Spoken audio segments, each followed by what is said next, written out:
नमस्कार दोस्तों, live study में आपका स्वागत है। आज की इस वीडियो में हम इकोनॉमिक्स यानी कि जिसे हम हिंदी में अर्थशास्त्र कहते हैं, अर्थशास्त्र के बारे में पढ़ेंगे। इसके बेसिक जानकारी हम इसमें देखेंगे। इसको इंट्रोडक्शन पार्ट को देखेंगे कि इकोनॉमिक्स होता क्या है, इकोनॉमिक्स के कितने पार्ट होते हैं, इकोनॉमिक्स का डिफिनीशन क्या होता है, साथ ही इसके हिस्टोरिकल बैकग्राउंड को देखेंगे। ये इकोनॉमिक्स सीरीज का पहला लेक्चर होगा।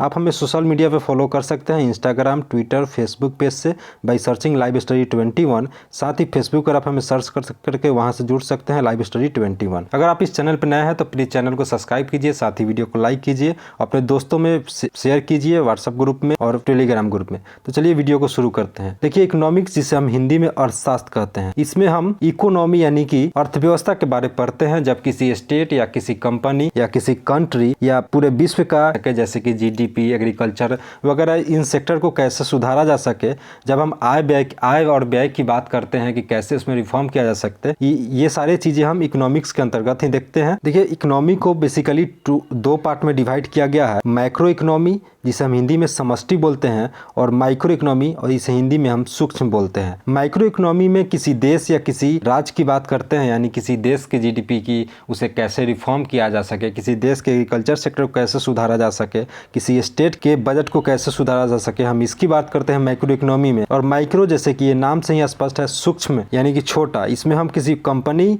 या किसी परिवार या किसी फार्म के बारे में बात करते हैं कि उनकी, जैसे किसी परिवार के आय व्यय की अगर बात करते हैं तो हम माइक्रो इकोनॉमी में देखते हैं। तो हम आगे देखते हैं टाइप्स ऑफ इकोनॉमी।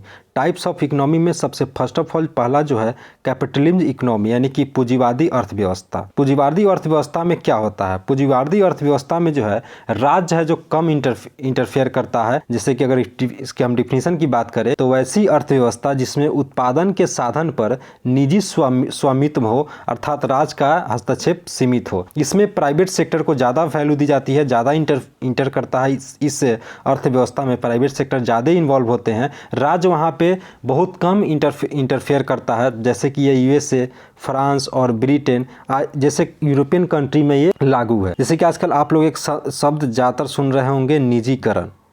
ये निजीकरण जो है ये कैपिटलिज्म का ही उदाहरण है। और इस पूंजी अर्थव्यवस्था को हम उदारवादी अर्थव्यवस्था भी कहते हैं, यानी कि इसका दूसरा नाम उदारवादी अर्थव्यवस्था भी है। इसमें हम प्राइवेट सेक्टर को ज़्यादातर देखते हैं, इसमें राज्य इंटरफेयर नहीं करता है। तो हम आगे देखते हैं सोशलिस्ट इकोनॉमी, यानी कि समाजवादी अर्थव्यवस्था। समाजवादी अर्थव्यवस्था में होता क्या है एक्चुअली, जिस अर्थव्यवस्था में धन संपत्ति का स्वामित्व एवं वितरण राज्य या कहीं कहीं आपको समाज मिल जाएगा के नियंत्रण में हो। यानी कि यहाँ जो धन और संपत्ति जो है, इसका जो स्वामित्व है और डिस्ट्रीब्यूशन जो है, इससे ये राज्य के कंट्रोल में होता है, यानी समाज के कंट्रोल में होता है। उसे ही हम सोशलिस्ट इकोनॉमी या समाजवादी अर्थव्यवस्था कहते हैं। हालांकि अब इसमें भी निजीकरण यानी कि प्राइवेट कंपनियां इंटरफेयर करने लगी है।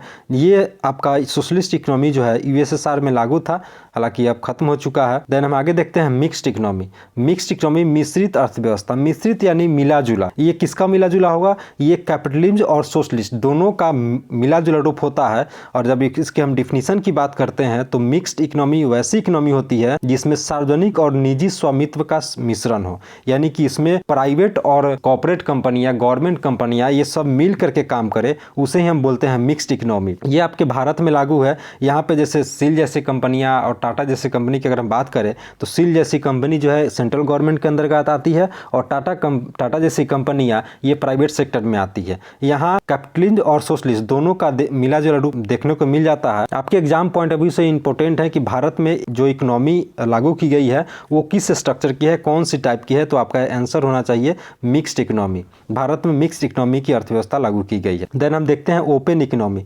ओपन इकोनॉमी को हिंदी में बोलते हैं खुली अर्थव्यवस्था। ये नाम से ही स्पष्ट है, खुली अर्थव्यवस्था ओपन, जहां पे इंपोर्ट और एक्सपोर्ट को कोई प्रतिबंध हो, न्यूनतम प्रतिबंध हो, यानी कि आप वहां पे इंपोर्ट कर सकते हैं, एक्सपोर्ट कर सकते हैं। तो वैसी अर्थव्यवस्था जहां पे आयात एवं निर्यात पे न्यूनतम प्रतिबंध हो, यानी वहां पे आपको इंपोर्ट करने के लिए, एक्सपोर्ट करने के लिए ज़्यादा प्रतिबंधित नहीं होते हैं। और ये एग्जाम्पल के तौर पे देखें तो यूएसए, सिंगापुर और भारत जैसे देश इस ओपन इकोनॉमी को लागू कर रखे हुए हैं। देन हम देखते हैं क्लोज इकोनॉमी। क्लोज यानी कि जिसे हिंदी में बोलते हैं बंद अर्थव्यवस्था। यहाँ जो है बंद अर्थव्यवस्था पूरी तरह से क्लोज होता है, यानी यहाँ की आयात और निर्यात की बात करें तो यहाँ पे शून्य होता है या बंद होता है।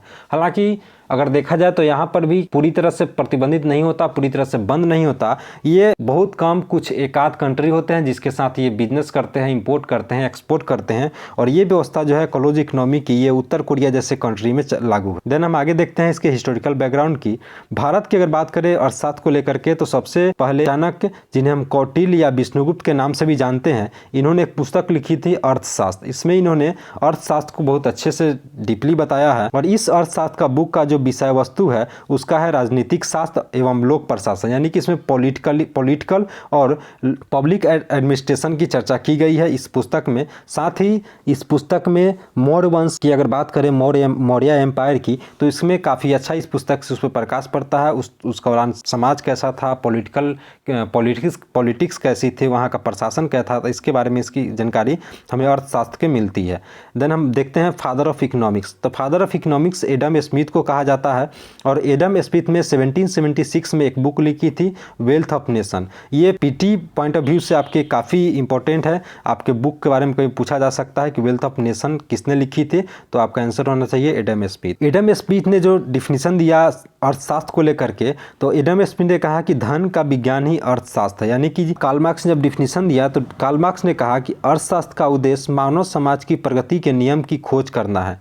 यानी कि एडम स्मिथ ने कहा कि धन का विज्ञान अर्थशास्त्र है, लेकिन कार्ल मार्क्स ने कहा कि नहीं, धन का विज्ञान अर्थशास्त्र होगा ही होगा, लेकिन अर्थशास्त्र का जो उद्देश्य होना चाहिए, जो पर्पस होना चाहिए, वो मानव समाज की प्रगति होना चाहिए। यानी कि इक्वालिटी की बात की गई कि संसाधन पे सभी का अधिकार होना चाहिए। जब कोई जब बजट बनाया जाए, इकोनॉमी की बात की जाए, तो उसमें समाज के कल्याण की बात की जाए, ताकि सभी के जीवन की प्रगति हो, सभी को डेवलप करे। और कार्ल मार्क्स ने एक पुस्तक लिखी थी दास कैपिटल। तो फिर से पीटी के लिए आपके ये इंपॉर्टेंट हो गया कि दास कैपिटल बुक के राइटर कौन है, तो आपका आंसर होगा कार्ल मार्क्स। देन आगे देखते हैं अर्थशास्त्र वास्तविक विज्ञान है, ये रॉबिन्स ने कहा था। और कुछ और एक दो बुक इंपॉर्टेंट बुक को देखते हैं जो ये PT exam point of view से काफ़ी इंपॉर्टेंट है, जिसमें से पहला nature of significance of economic science, इसे रॉबिन्स ने लिखा था। और प्रिंसिपल ऑफ इकोनॉमिक्स मार्शल ने लिखा था। Foundation of economics analysis Samuel's, इसमें जो भी भारत में कैसी इकोनॉमी का और स्ट्रक्चर क्या है, साथ ही जितने भी हमने बुक की चर्चा की, वो PT exam point of view से काफ़ी इंपॉर्टेंट है। अगर वीडियो अच्छा लगा हो तो लाइक कीजिए, कमेंट कीजिए, और साथ ही अपने दोस्तों के साथ शेयर कीजिए।